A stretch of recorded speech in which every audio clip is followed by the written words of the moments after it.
अब तक आपने देखा कि कैसे मीरू अपने पूरे ख़ानदान के साथ बुरे हालात से तंग आकर गांव में रहने आ जाता है और वहाँ मुख्तलिफ अजीबोगरीब हरकत होना शुरू हो जाती हैं। और एक दिन उनकी बेटी पिंकी कमरे में बेहोश मिलती है।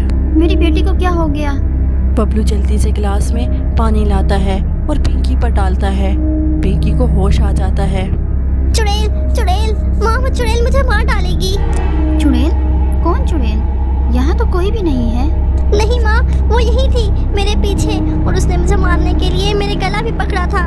इसके बहुत लंबे लंबे नाखून भी थे और वो बहुत डरावनी थी। मोमी पिंकी की हालत देखकर बहुत परेशान हो जाती है। वो दिल ही दिल में सोचती है कि शायद उसकी बेटी को किसी की नज़र लगी है। फिर अचानक उसकी नज़र पिंकी की गर्दन पर पड़ती है। इसकी गर्दन पर ऐसे निशान पड़े थे जैसे मानो किसी ने नाखूनों से इसकी गर्दन खुरच दी हो। मैं तुम्हारे पापा के आते ही इनसे बात करूंगी, सब ठीक हो जाएगा, तुम परेशान नहीं हो। शाम को मीरू के आते ही मोमी इससे सारी बात बताती है। ऐसा करते हैं, हम लोग कल बाबा जी के पास चलते हैं। अगले दिन सुबह सुबह सब बाबा जी के पास जाने लगते हैं। वहाँ पहुँचकर पिंकी फिर अजीब हरकतें करने लगती है और अंदर जाने से मना करने लगती है। मुझे नहीं जाना अंदर, तुम लोग जाओ, मैं यहाँ बाहर ही ठीक हूँ। नहीं बेटा, ऐसा नहीं कहते, चलो अंदर चलो। मैंने जब कह दिया है मैंने अंदर नहीं जाना तो नहीं जाना, फालतू की जिद मत करो मेरे साथ।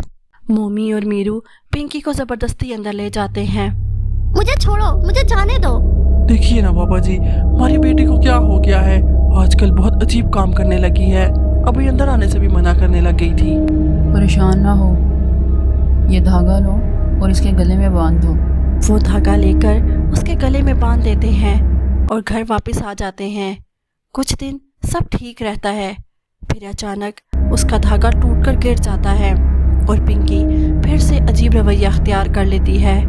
एक रात जब सब सो रहे होते हैं तो नीचे मंजिल से कुछ गिरने की आवाज़ आती है तो बबलू की आंख खुल जाती है। वो जाकर देखता है तो पिंकी घर से बाहर जा रही होती है। बबलू पिंकी के पीछे जाता है। वो बाहर पीपल के दरख्त के पास जाकर रुक जाती है और इस दरख्त को देखती ही रहती है। आपी, क्या देख रही हो आप? पिंकी बबलू की बात की तरफ ध्यान नहीं देती और पीपल के दरख्त की तरफ ही देखती जाती है। आपी, मैं कब से आपको देख रहा हूँ, आप क्यों नहीं मेरी बात सुन रही? पिंकी फौरन बबलू को देखती है। ऐसे लगता है पिंकी अभी होश में आई हो। मैं यहाँ कैसे आई हूँ, मुझे कुछ याद नहीं। लगता है आप नींद में चल रही होंगी तो यहाँ आ गई। चलें घर वापस चलते हैं। पिंकी और बबलू घर आकर सो जाते हैं। अगली सुबह सब बैठकर नाश्ता कर रहे होते हैं। मुझे स्कूल के प्रिंसिपल ने बुलाया है। इतने दिन से स्कूल का चक्कर काट रहा हूँ, लगता है आज मेरी नौकरी पक्की हो ही जाएगी। मैं पिंकी और बबलू के एडमिशन की बात भी कर लूँगा।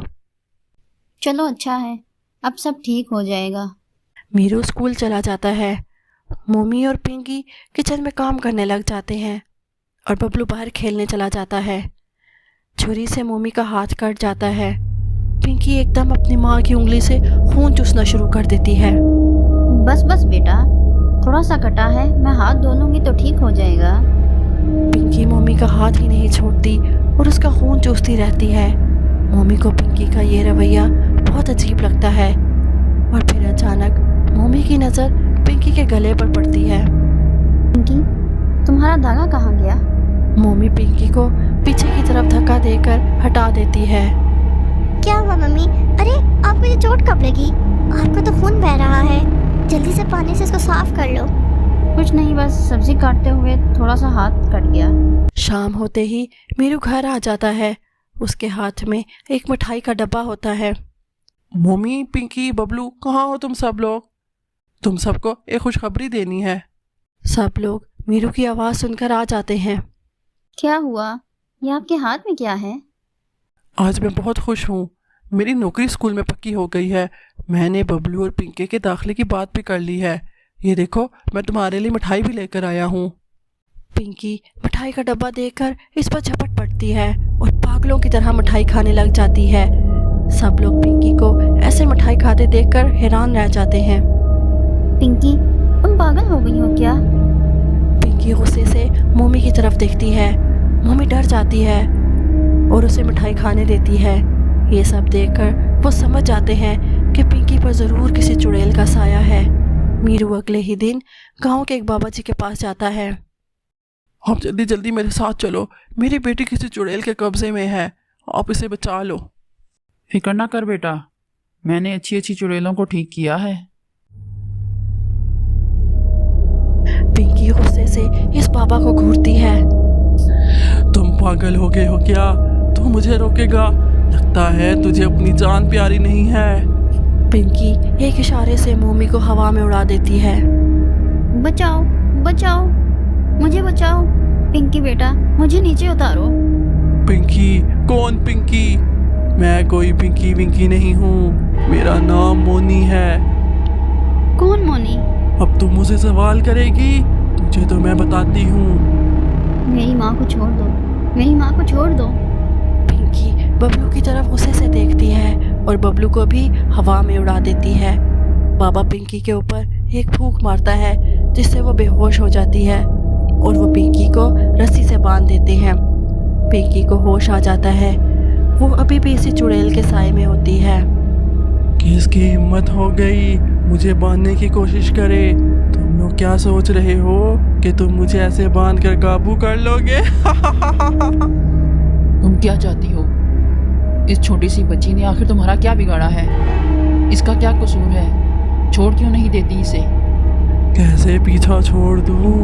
एक एक करके जब तक मैं तुम लोगों की जान नहीं लूंगी मुझे चैन नहीं पड़ेगा।